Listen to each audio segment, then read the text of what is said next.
Hai, Assalamualaikum. Selamat pagi, selamat petang. Okay, so hari ini kita akan tengok lagi yang kita nak belajar hari ini iaitu berkenaan dengan apakah yang akan berlaku jika tekanan separa karbon dioksida meningkat dalam darah. Maksudnya, sepatutnya kita sedut oksigen kan, tapi sekarang oksigen kurang dalam badan kita, tapi yang banyaknya adalah karbon dioksida. So, what will happen to our body? Okay, yang tu yang kita nak tahu. Semua orang akan cakap, lemas lah teacher, mati lah teacher. Betul, tapi sebelum nak mati tu, apakah yang akan berlaku di dalam badan kita? Okay, sepatutnya badan kita akan buat a few adjustment. Okay, adjustment untuk mengadaptasi keadaan tersebut. Kalau tak boleh juga, ataupun kita memang totally lemas, ya, oksigen memang sikit, kita memang terperangkap, kita memang tercekik, yang tu memang boleh membawa maut. Okay, so kita akan tengok apakah yang akan berlaku jika tekanan separa karbon dioksida meningkat dalam darah. Kita nak tengok yang berlaku, apa yang akan berlaku mula-mula. Okey, bila tekanan separa karbon dioksida meningkat dalam darah, pH darah akan menurun, iaitu jadi berasid. Okey, darah akan jadi berasid. Okey, dikesan oleh kemoreseptor pusat. Okey, ingat dia dikesan. Okey, bila darah dah pH darah akan menurun, karbon dioksida dah mula banyak dalam darah kita, dia akan dikesan oleh kemoreseptor pusat iaitu di bahagian medulla oblongata dan kemoreseptor periferi pada leher, jasad karotid dan juga jasad aorta. Okay, kalau student kata apa ni teacher, banyak yang nak ingat. Okay, so you just ingat satu, kemoreseptor pusat di medulla oblongata. Okay, di medulla oblongata ni. Satu lagi di kemoreseptor periferi. Okay, that's all. Cukup. Okay. Lepas tu bila dah dikesan, dia dah trigger, dia akan menghasilkan ataupun akan tercetusnya impuls. Okay, dia akan tercetusnya impuls dan dihantar ke medulla oblongata. Jadi, bila ada impuls itu, kesannya, apa yang kita akan dapat tengok, kesan dia ialah otot interkostal, diafragma, otot kardium jantung akan mengecut dan mengendur dengan cepat.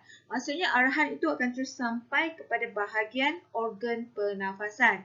Jadi dia akan suruh kita try to breathe more. Okay, try to breathe hard. Maksudnya kita akan jadi cepat. Kadar pernafasan kita akan jadi cepat. Kadar denyutan jantung akan menjadi cepat. Kadar ventilasi juga akan meningkat.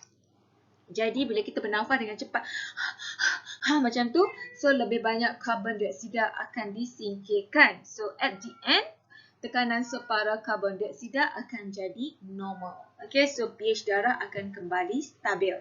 Okay, so lagi sekali, sekiranya karbon dioksida itu meningkat dalam darah kita, of course, yang pertama kamu kena ingat darah kita, pH darah kita akan menurun jadi berasid. Jadi kita perlu merangsang bahagian yang sangat penting untuk mengesan dia, kemoreseptor pusat dan juga kemoreseptor periferi di bahagian medulla oblongata dan juga pada bahagian leher. So what will happen? You all boleh nampak efek dia. Kita akan, breathing rate kita akan terus meningkat, kadar denyutan jantung akan meningkat dan kadar ventilasi juga akan meningkat. Okay, itu yang akan berlaku. So, lagi satu keadaan ialah mekanisme kawal atau tekanan darah. Okay, BP. Semua orang takut BP naik, BP rendah pun takut, BP naik pun masalah. Jadi sebenarnya ini adalah penting dikesan oleh baroreseptor dan impuls juga akan dihantar ke medulla oblongata. Contohnya, we are dalam keadaan terkejut, dalam keadaan yang sedih, tekanan darah kita tak makan ke, tekanan darah boleh dipengaruhi oleh banyak faktor. Okay, jadi macam mana kita nak tengok. Okey, apabila tekanan darah kita menurun. Okey, apabila tekanan darah kita menurun. Contohnya berapa bacaan? 120/80 kan yang normal. Jadi kalau dia rendah pada tu, baroreseptor ini kurang dirangsang. Pusat kawalan kardiovaskular di medulla oblongata kurang dirangsang. Pemvasocerutan arteri berlaku. Okey, pemvasocerutan arteri berlaku maksudnya arteri tu sepatutnya dia macam silok. So, dia akan jadi kecut. Okey, jadi ini menambahkan rintangan kepada pengaliran darah dalam salur darah. So, darah should boleh flow dengan laju, tapi bila dia dah cerut, so dia akan menambahkan rintangan. Jadi, pengecutan otot kardium jantung yang lebih kuat berlaku. Okey, dia cuba try to pump more. Okey. Okey, jadi tekanan darah akan menjadi normal. Okey, tekanan darah akan jadi normal. Okey, itu adalah secara ringkas bagaimana apabila tekanan darah kita menurun. Okey, yang paling penting di sini ialah pemvasocurutan. Tapi bila tekanan darah kita meningkat, okey, baru kan tekanan darah kita meningkat, maksudnya badan kita sepatutnya boleh buat adjustment, homeostasis kan. Tapi sekarang ni contoh kita terkejut, jantung kita jadi apabila tekanan darah kita meningkat, baru reseptor itu akan dirangsang. Jadi pusat kawalan kardiovaskular akan dirangsang juga. Maka pemvasodilatan itu akan berlaku. Maksudnya tadi kalau arteri itu cerut, sekarang dia pula pemvasodilatan. Jadi rintangan untuk darah lalu tu mudah.